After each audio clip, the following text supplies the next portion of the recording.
L'eau est indispensable à toute vie sur Terre et les végétaux n'y échappent pas. Au jardin, il existe plusieurs méthodes pour apporter l'eau nécessaire à toutes les plantes sans prélever l'eau de la commune. Bon, commençons par les récupérateurs d'eau. La récupération d'eau de pluie est une solution adaptée pour avoir de l'eau douce, non calcaire. Cette eau est idéale pour les plantes. Raccordé aux différentes descentes de gouttières, le récupérateur d'eau de pluie peut stocker les eaux de toutes les toitures. Le récupérateur se positionne sur sol plat et se raccorde à la descente de gouttière via un collecteur filtrant. Une grille anti-feuille se place sur la descente de gouttière pour éviter de boucher le collecteur. Le puisage de l'eau s'effectue via un robinet situé en bas du récupérateur. Une pompe immergée peut être placée dans la cuve pour avoir un débit suffisant. Maintenant, voyons du côté des Hoyas. Le Hoya est un système d'irrigation ancestral et débute en Chine ancienne. Le mot Hoya veut tout simplement dire pot. Cette poterie poreuse résiste jusqu'à -2 degrés.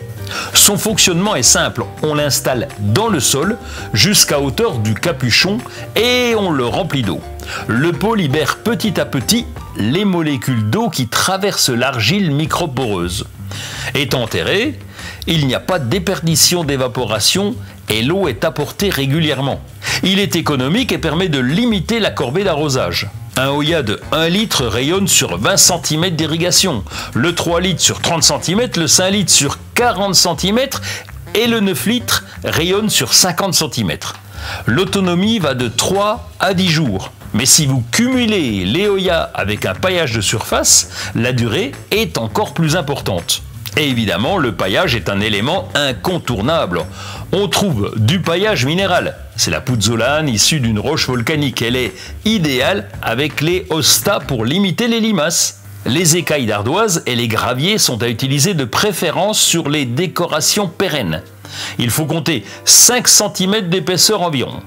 Côté paillage végétal, on trouve la paille et le foin, parfait pour les potirons, les paillettes de lin qui repoussent les limaces des fraises, le chanvre pour le potager, le miscanthus pour les arbres et les arbustes, les cosses de sarrasin pour limiter les limaces des salades, les écorces de peuplier pour les rosiers par exemple. Il faut au moins 7 cm d'épaisseur. Ah oui, les écorces de pin sont à utiliser exclusivement sur des plantes acidophiles comme les conifères, les rhododendrons, les azalées.